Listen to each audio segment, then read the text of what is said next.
السلام علیکم ورحمۃ اللہ وبرکاتہ۔ الحمدللہ رب العالمین، اللہم صلی علی محمد وعلی آل محمد۔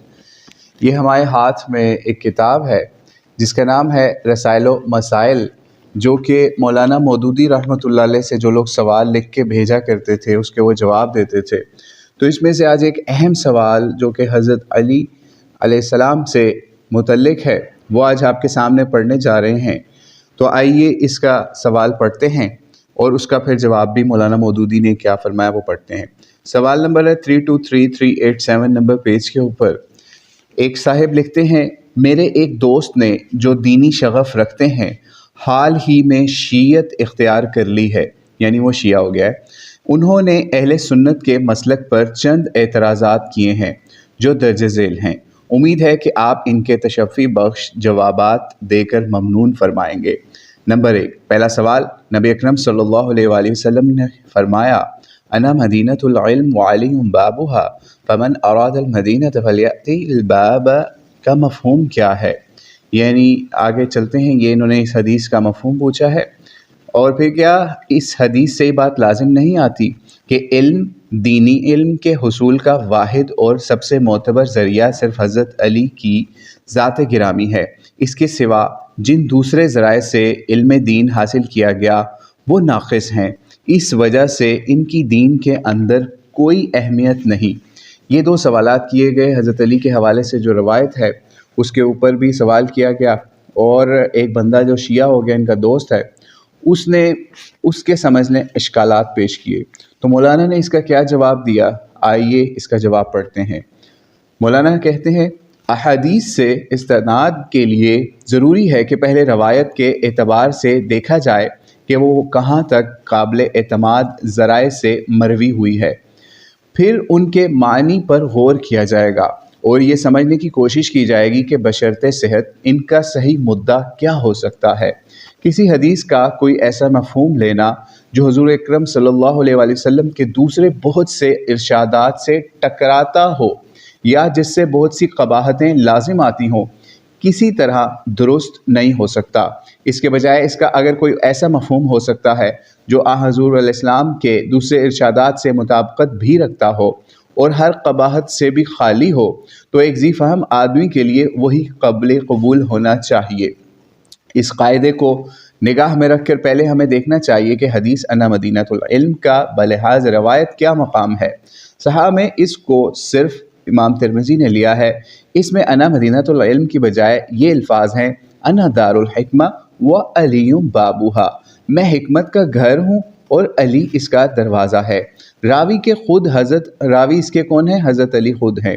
امام ترمذی رحمہ اللہ اس کو نقل کرنے کے بعد اس کی روایتی حیثیت پر جو تبصرہ کرتے ہیں وہ یہ ہے، ھذا حدیث غریب منکر وروی بعضهم ھذا الحدیث عن شریک ولم يذكروا فيه عن الصنابحي ولا نعرف هذا الحديث عن واحد من الثقات عن شریک۔ یعنی اس کا مطلب یہ ہے کہ یہ حدیث غریب اور منکر ہے، بعض راویوں نے اسے صرف شریک تابعی سے روایت کیا ہے، اس کی سند میں صنابحی کا ذکر نہیں کیا ہے۔ ہم نہیں جانتے کہ شریک کے سوا ثقات میں سے کسی نے بھی اس کو روایت کیا ہو۔ یعنی امام ترمذی نے خود یہ تبصرہ کیا ہے، یعنی وہ خود اس کو حدیث غریب کس طرح سے کہہ رہے ہیں۔ آگے کہتے ہیں مولانا مودودی، حدیث غریب کی تعریف۔ غریب اصطلاح حدیث میں اس روایت کو کہتے ہیں جس کا مدار سند کے کسی مرحلے میں کسی ایک راوی پر رہ جائے، اور منکر اس روایت کو کہتے ہیں جو نری غریب ہی نہ ہو بلکہ اس کا راوی بھی ضعیف ہو۔ اس سے معلوم ہو جاتا ہے کہ سند کے لحاظ سے امام ترمذی اس روایت کا کیا پایا کیا ہے اور اس پر سارے دین کی بنیاد رکھنا کہاں تک درست ہو سکتا ہے۔ ترمذی کے بعد اس مضمون کی روایات کا سارا دار و مدار مستدرک حاکم پر رہ جاتا ہے، یعنی امام حاکم کی مستدرک پر رہ جاتا ہے، جو بجائے خود ہی حدیث کی معتبر کتابوں میں شمار نہیں ہوتی۔ اس میں ابن عباس اور حضرت جابر بن عبداللہ سے دو روایتیں مختلف الفاظ میں نقل کرتے ہیں۔ ابن عباس والی روایت کیا ہے؟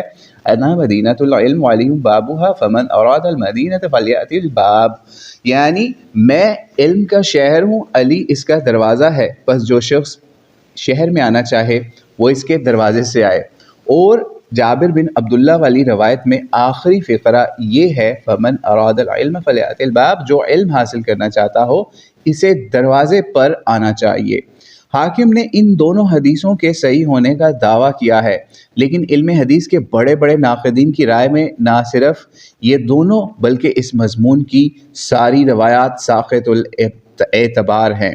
ابن عباس والی روایت کے متعلق حافظ ذہبی کہتے ہیں کہ صحیح ہونا تو درکنار، یہ تو موضوع ہے، اور جابر بن عبداللہ والی روایت پر یہ وہ رائے دیتے ہیں کہ حاکم پر سخت تعجب من الحاکم، یعنی حاکم پر سخت تعجب ہے کہ کس جرأت کے ساتھ وہ اس روایت اور ایسی ہی دوسری باطل روایتوں کو صحیح کہہ دیتے ہیں۔ یہ احمد یعنی احمد بن عبداللہ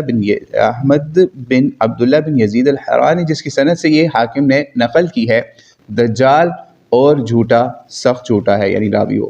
یحییٰ بن معین اس حدیث کے متعلق کہتے ہیں لا اصل لہ، اس کی کوئی اصلیت نہیں۔ امام بخاری کی رائے ہے انہ منکر ولیس لہ وجہ صحیح، یہ منکر روایت ہے اور اس کا نقل کا کوئی طریقہ بھی صحیح نہیں ہے۔ امام نووی اور جزری رحمہ اللہ اس حدیث کو موضوع کہتے ہیں۔ ابن دقیق العید کے نزدیک بھی یہ صحیح یا ثابت نہیں ہے۔ ابن جوزی نے مفصل بحث کر کے یہ ثابت کیا ہے کہ انا مدینۃ العلم والی روایات جتنے طریقوں سے بھی مروی ہے سب کے سب موضوع ہیں۔ ٹھیک ہے، لائق غور یہ بات ہے کہ جس حدیث کا سند کے اعتبار سے یہ حال ہو، اس پر اتنے بڑے فیصلے کی بنیاد رکھ دینا کہاں تک درست ہو سکتا ہے؟ ہم رسول اللہ صلی اللہ علیہ وسلم سے دین کے احکام صرف حضرت علی کے واسطے سے حاصل کریں گے اور دوسرے صحابہ کو حصول علم کے ذریعہ سرے سے ہی نہیں مانیں گے؟ ظاہر ہے کہ یہ کوئی معمولی فیصلہ نہیں ہے۔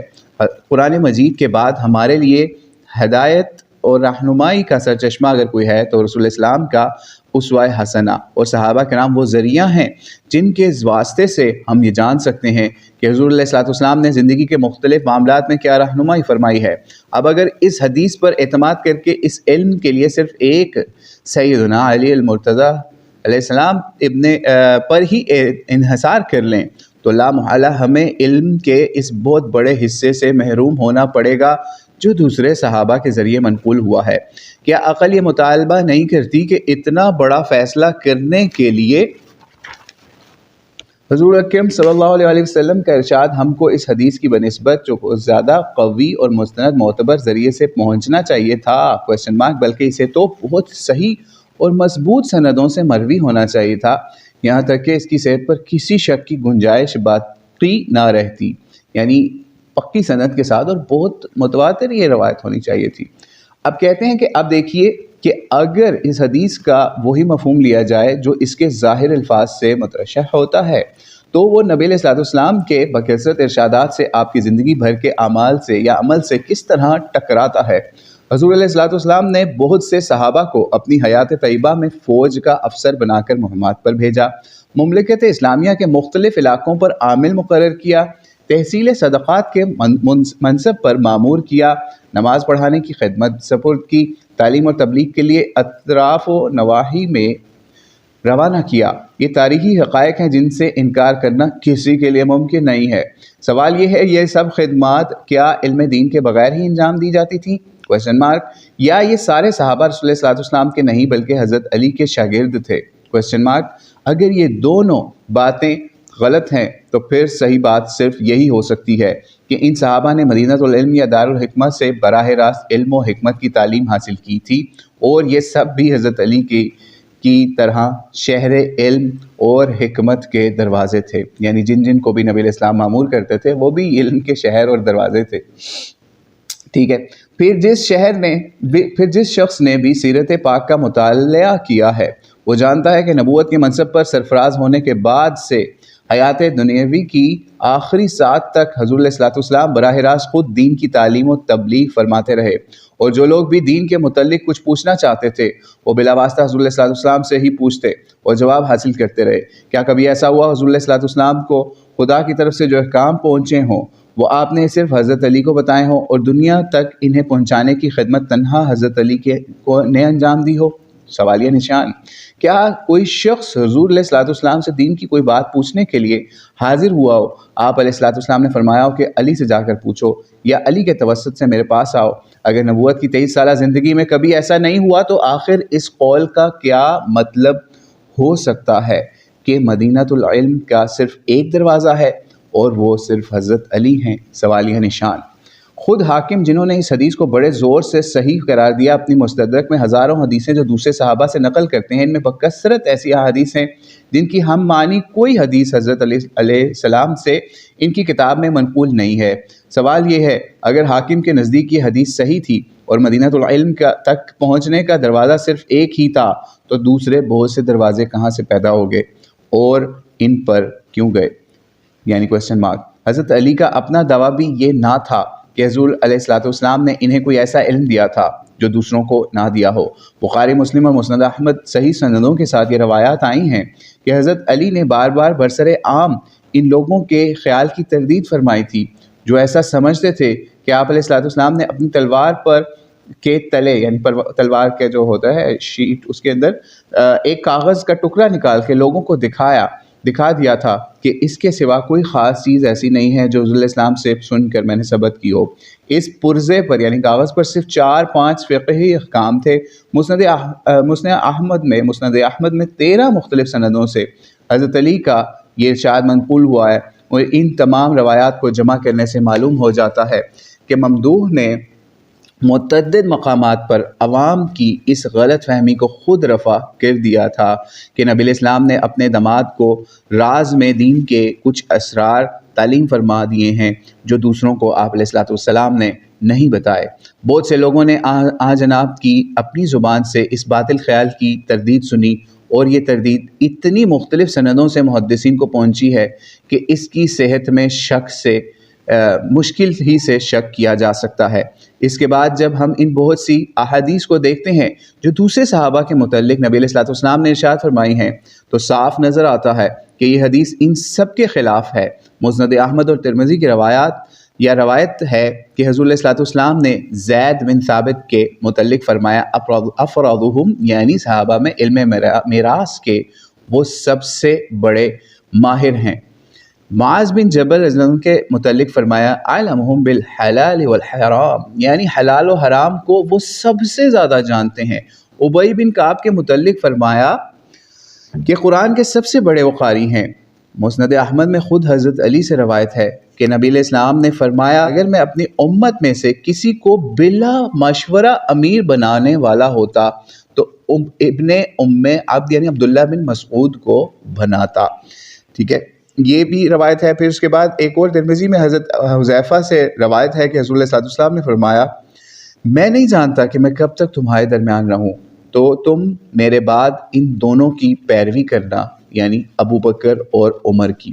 پھر حضرت ابو سعید خدری کی روایت ہے کہ حضور علیہ الصلوۃ والسلام نے فرمایا کہ ہر نبی کے لیے 2 وزیر آسمانوں میں ہیں اور 2 وزیر زمین میں سے ہوئے ہیں۔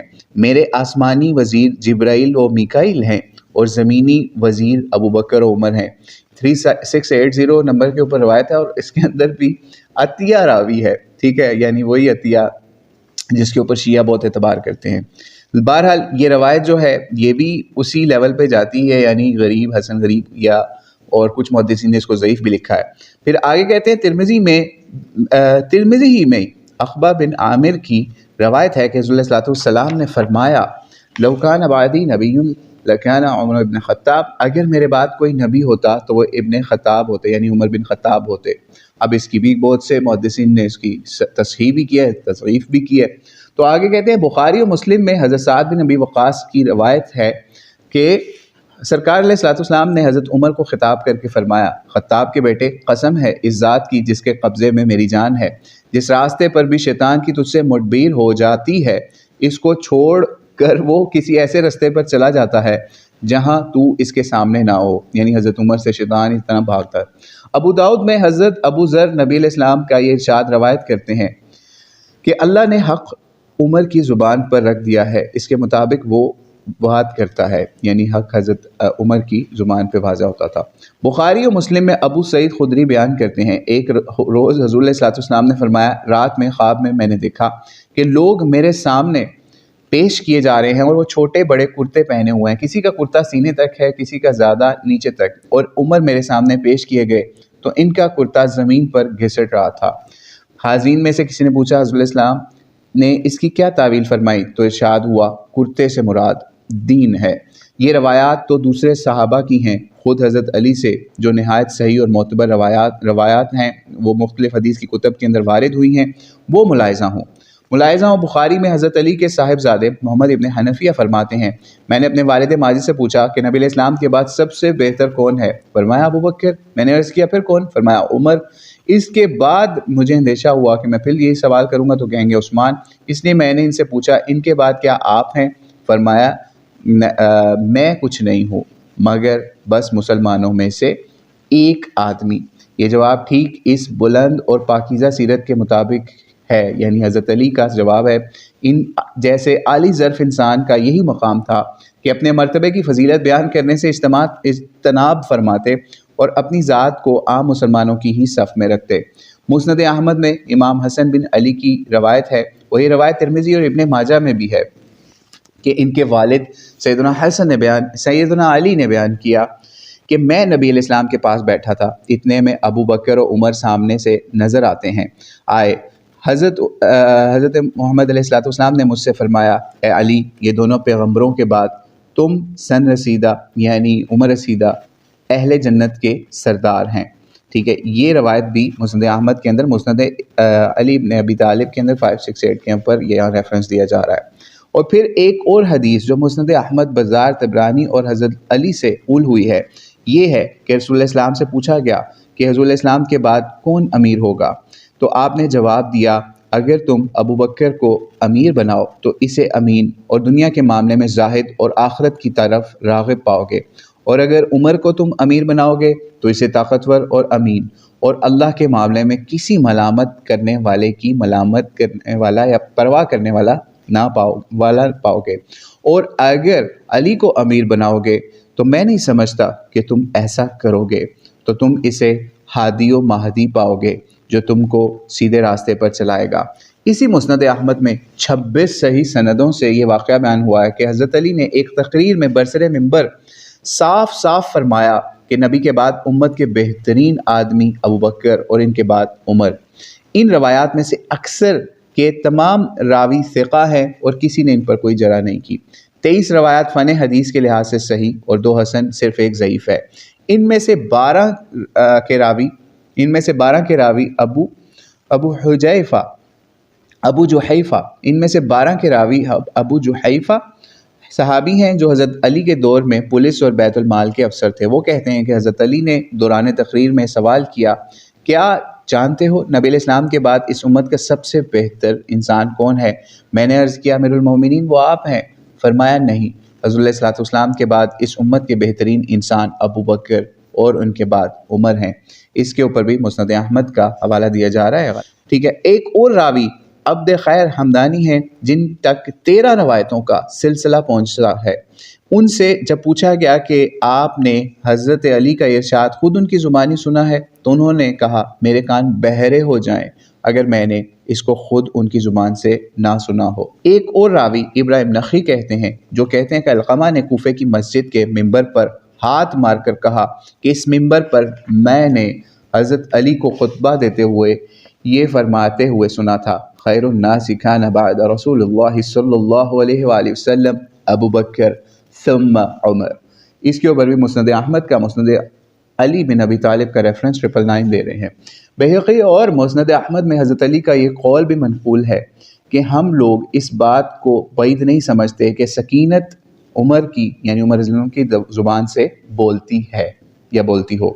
بخاری و مسلم اور مسند احمد میں ابن عباس کی روایت ہے کہ جب حضرت عمر کا انتقال ہو گیا اور آپ کو غسل دینے کے لیے تختے پر لا کر رکھا گیا تو چاروں طرف سے لوگ کھڑے ہو گئے، ان کے حق میں دعائے خیر کر رہے تھے۔ اتنے میں ایک شخص نے میرے شانے پر کوہنی ٹیک کر جھکا اور کہنے لگا، اللہ تم پر رحمت فرمائے، تمہارے سوا کوئی ایسا نہیں ہے جس کے متعلق میرے دل میں یہ تمنا ہو کہ میں اس کا یعنی اس جیسا نام اعمال لے کر اپنے اللہ کے حضور حاضر ہوں۔ میں امید رکھتا ہوں کہ اللہ تم کو ضرور اپنے دونوں رفیقوں یعنی رسول اللہ صلی اللہ علیہ وسلم اور ابو بکر کے ساتھ ہی رکھے گا. یعنی حضرت علی کے جنازے یا ان کی تدفین کے موقع پر کون فرما رہا ہے؟ حضرت علی. کیونکہ میں اکثر حضور علیہ الصلوۃ والسلام کو یوں فرماتے سنا کرتا تھا کہ فلاں جگہ میں اور ابو بکر اور عمر تھے، فلاں کام میں نے ابو بکر اور عمر نے کیا، فلاں جگہ میں اور ابو بکر گئے، فلاں جگہ سے میں اور ابو بکر اور عمر نکلے. ابن عباس کہتے ہیں کہ میں نے پلٹ کے دیکھا تو وہ علی ابن ابی طالب تھے. ٹھیک ہے، اس کے اوپر بھی صحیح بخاری صحیح مسلم کا حوالہ دیا جا رہا ہے 4402. اب غور طلب بات یہ ہے کہ حدیث انا مدینۃ العلم اگر صحیح ہے اور وہی کچھ اس کا مطلب ہے جو اس سے لیا جاتا ہے، تو آخر اتنی کثیر التعداد احادیث کا کیا اس سے کہا جائے گا اس کے متعلق جو دوسرے صحابہ کے متعلق اس سے بہت زیادہ قوی اور معتبر سندوں کے ساتھ وارد ہوئی ہیں. کس دلیل سے اس کمزور اور نہایت مشتبہ سند کی حدیث کے مقابلے میں ان سب کو جھٹلایا جائے گا؟ اور اگر انہیں جھٹلایا نہیں جا سکتا تو ان کی کیا ایسی تعویل کی جائے گی جس سے حضرت علی مدینۃ العلم کے باب واحد ہی رہیں گے بھی رہیں، یعنی جس سے حضرت علی مدینۃ العلم کے باب واحد بھی رہیں اور پھر دوسرے صحابہ کے متعلق نبی الاسلام اور خود حضرت علی کے ارشادات بھی سچے قرار پائیں، جو حضرت علی کے ارشاد ہم پہلے بیان کر چکے. میں عرض کرتا ہوں کہ اول تو سیدنا علی کرم اللہ وجہہ کی شان میں صحیح اور معتبر حدیثوں کی کمی نہیں ہے. خواہ ایک حدیث ایسی ان کے حق میں لانے کی کوشش کی جائے جو سند کے لحاظ سے ضعیف کے مرتبے سے بھی گری ہوئی ہے. تاہم اگر کسی کو اس کی صحت پر اصرار ہی ہو تو اس کا یہ حصہ بالکل غلط ہے.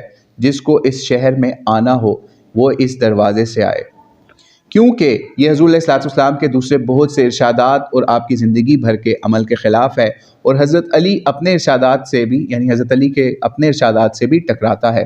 زیادہ سے زیادہ اس کے پہلے حصے یعنی انا مدینۃ العلم وعلی بابوہا کو صحیح مانا جا سکتا ہے، وہ بھی اس معنی میں نہیں کہ اس شہر کا صرف ایک ہی دروازہ ہے اور وہ علی علیہ السلام ہے، اور بلکہ اس معنی میں اس شہر کے دروازوں میں سے ایک دروازہ علی ہے.